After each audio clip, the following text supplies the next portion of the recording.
Thank you so much for having me here with you this morning, and a special thanks to Lily Dayanim, one of our very dedicated highest PA volunteers, for inviting me. I hope that you find this helpful and informative, and that you learn something new about why refugee youth in Philadelphia can be included in the movement you've created, #US2. So I'm going to start off with a story. Here's an image, and it's a little bit difficult to see. It says, "Punish a Muslim, April 3rd, 2018. And at the bottom, there's a list of actions that you can do to insult somebody who's Muslim. Everything from verbally abuse a Muslim down to bomb a mosque. The last thing on here is nuke Mecca. So I received this image in a text message the evening before, Monday, April 2nd, from a student who's in our high school program for refugee youth. This image popped up on her social media feed. And she asks, "Miss Val, what should I do?" So I immediately call her father, go over the steps she should take the next day, talk to teachers, talk to administrators, let people know. But in my mind, I'm thinking, how can I apologize for something like this? And for whom am I apologizing? How can I reassure this father that it's going to be okay if he sends his daughter to school the next day? How can I reassure him that she's going to be safe? Ultimately, nothing ended up happening with this, thankfully. The school was on alert, the district knew about it, but some of our students did stay home from school, so it did affect people. We like to say, not in Philadelphia, not in our city. We're diverse, we're accepting. We love being a city of cultural vibrance. We have a really supportive mayor who's very supportive of immigrants and refugees. So no, this can't happen in our city of Philadelphia. But unfortunately, that's not entirely true.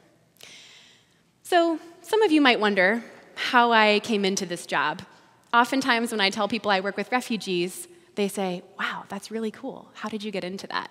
Well, it was a winding journey, and that's going to happen for a lot of you after you leave high school.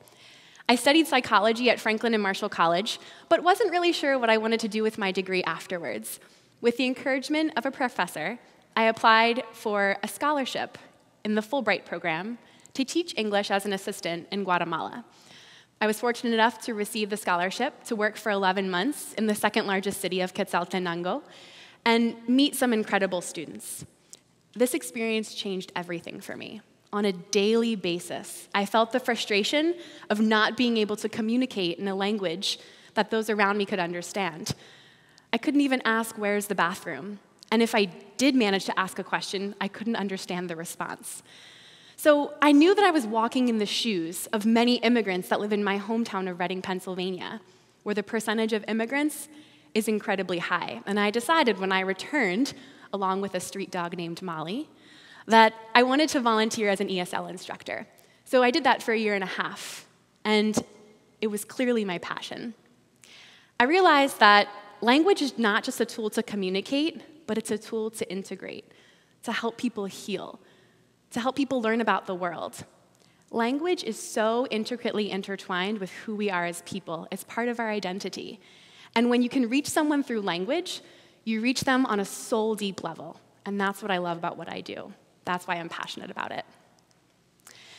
The process of refugee resettlement is supposed to bring individuals from a dangerous place to a safe place, from a place where they're experiencing discrimination and harassment to a place of refuge.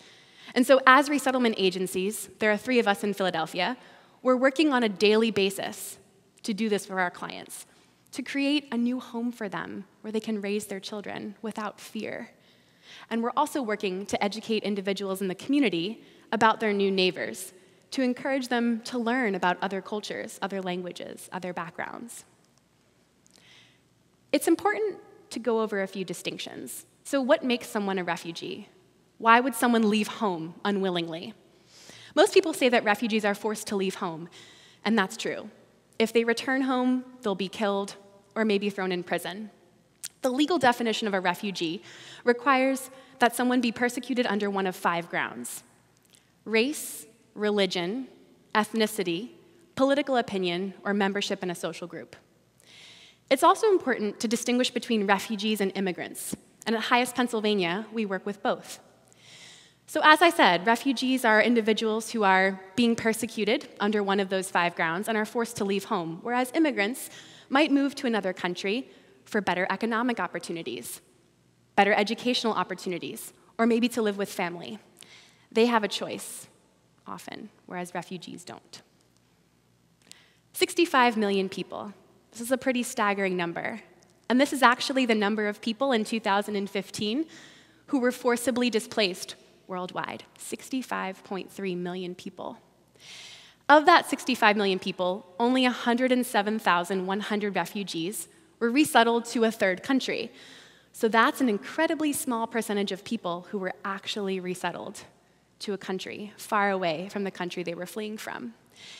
And so it's even a smaller percentage of people who were actually resettled to Philadelphia. When refugees flee, where do they live? Most of us think of the white tents set up by the UNHCR in refugee camps, and while that's true, a lot of refugees actually live in urban areas, and it all depends on where people are coming from.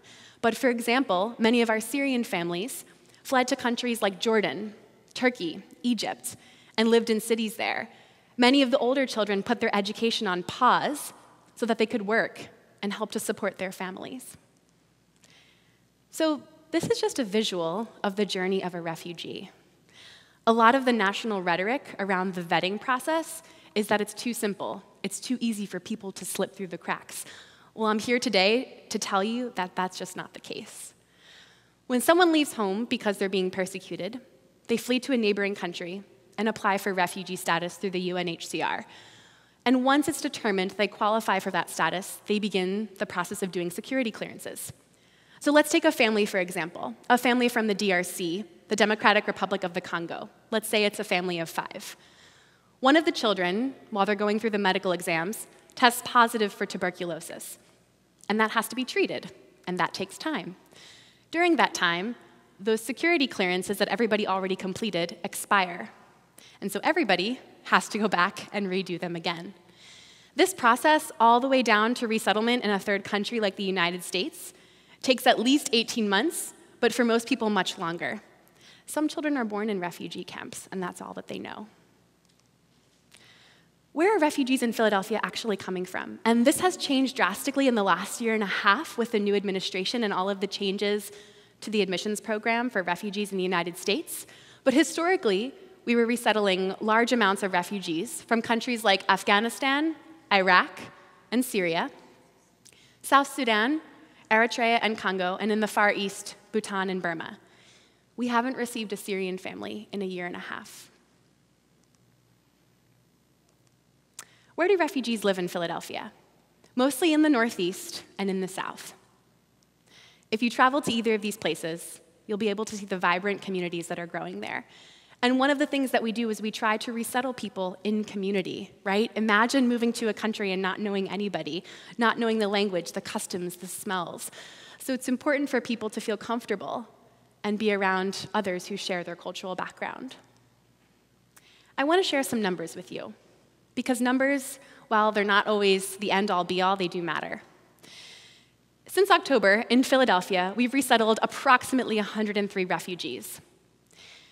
Just to give you a sense of how small that number is, last year at this time, as one resettlement agency out of 3 in the city, we were at this number. In Pennsylvania, around 680 refugees, and in the United States as a whole country, just under 13,000. So the new administration set a ceiling number of 45,000 through the end of September. If we were on track to meet that number, we'd be over 20,000 refugees by this time. So it's pretty clear we're not going to meet that number. Refugee arrivals continue to be very few and far between. So what are some of the things that we do as a resettlement agency? Most people don't know. We help secure housing. We help set up medical appointments, employment counseling. We offer ESL classes. I want to draw your attention to this bottom number of $925. This is the minimum amount of money that a refugee receives from the federal government when they arrive to the United States. The maximum is $1,150. That's it. And refugees have to pay back on a loan the plane ticket that brought them here to the United States.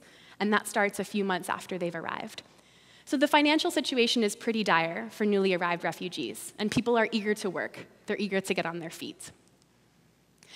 So who are our students? Back to that student in the beginning who sent me that message with that post that popped up on her social media feed. Well, Philly's refugee youth are students just like you, but they've been through some really difficult things. So most of them have had interrupted education because of displacement. Depending on where they're coming from, low-quality education. They're victims of war, survivors of trauma. And as I said before, many of the older students put their education on pause in that second country after they left home to work and help support their families.